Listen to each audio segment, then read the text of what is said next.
This is a Sports Catastrophe production.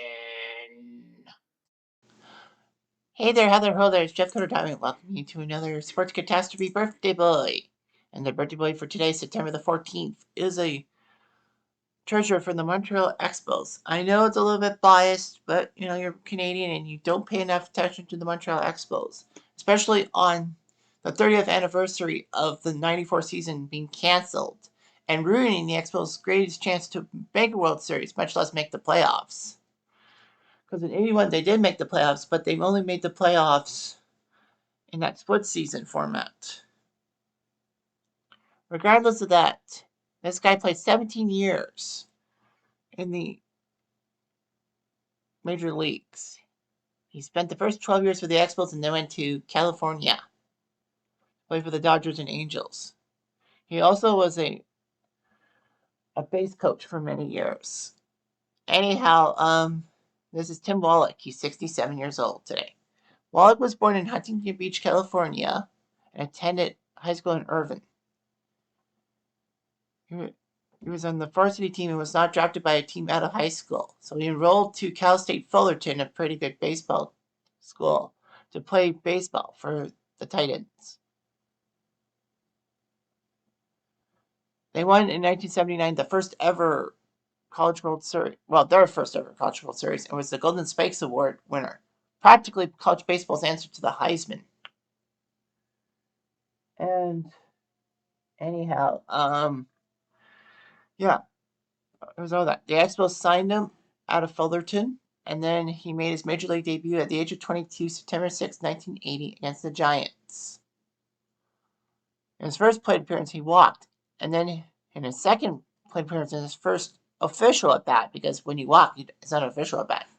His second plate appearance, he had a home run. So anyhow, Wallach only played a few games, and he appeared in 71 games in 1981. Going 236 with 4 home runs, 13 RBIs.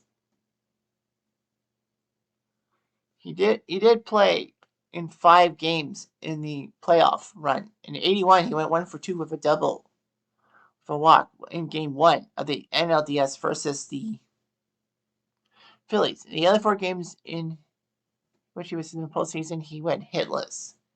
Wallach would be full-time playing for the Expos, and he rewarded them well with 28 home runs and 97 RBIs. He got to the All-Star game in 84 and 85. And finished 4th in MVP voting in 1987, doing well, batting .298 with 123 RBIs and 42 doubles, which led the major leagues, much less the National League. He regressed. He batted .257 with 32 doubles, 12 home runs, and 69 RBIs in 159 games. He rebounded in 1989, being named to the All-Star game, playing 154 games and hitting .277 with 13 home runs and 77 RBIs. In 1990, he made his 4th and final All-Star game appearance, putting up 21 home runs and 98 RBIs, winning his 3rd Gold Glove. Well, winning the Glove for the final time. He was named team captain prior to the 91 season, becoming the first team captain. Surprised that Gary Carter was not named team captain. Regardless of that, he didn't do so well in his final 2 seasons with the Expos, and then ended up being traded to the Dodgers for Tim Barker.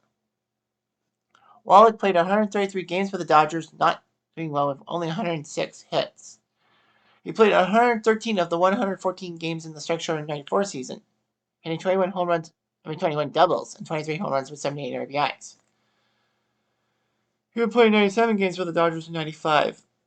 Played in the NLDS, went 1 for 12, as the Dodgers were swept by the Reds. After the season ended, he signed with the Angels as a free agent, playing 57 games for them. Somehow he wasn't doing that well, and then he was granted free agency, and the Dodgers a week later picked him up. He was part of the NLDS against the Braves, but they were swept by them, and he didn't get a hit. He was 0 for 11. So in 8,000 career at-bats, he had over 2,000 hits, batting .257 with 260 round trippers and 1,125 RBIs. He still holds the Expo/Nationals record for most games played with the organization. He actually had the RBI in hits total for that franchise, but was surpassed by Ryan Zimmerman. So anyway, Wallach would win 3 Gold Gloves and was part of the potent Expos offense of the 80s and all of that. Bill James, the man behind Sabermetrics, said that Wallach was a poor man's Brooks Robinson. Tim Wallach was inducted to the Canadian Baseball Hall of Fame in 2014. The Pro Baseball Hall of Fame, I doubt highly. He was hitting coach of the Dodgers for a few years at first, and then he was still hitting coach until he was replaced by Andy Murray.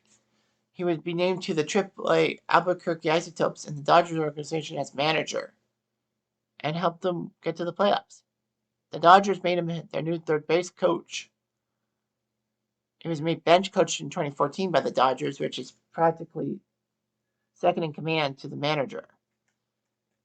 And for 4 years, he was the bench coach for the Marlins. Wallach had 3 sons with his wife, Lori. Matt Wallach was drafted by the Dodgers in the 22nd round of the 2007 draft. Brett was drafted by the Dodgers in the 3rd round of the 2009 draft and was traded to the Cubs. And Chad Wallach was a catcher for Fullerton before being signed by the Marlins in the 5th round of the 2013 draft. Chad was actually played a few games with the Reds in 2017, but that was it. So Tim Wallach was a decent player and all that. The Expos really think that he was the third baseman for the Expos. Like, who is a better third baseman for the Expos?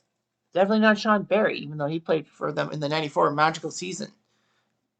But yeah, Tim Wallach was pretty much underrated as an Expo. I mean, when you have to deal with Tim Raines, Andre the Hawk Dawson, Jerry Carter, and a host of other Expos beating him in popularity, you knew you had to draw the line somewhere. Anyway, I'm Jeff Diamond. I do.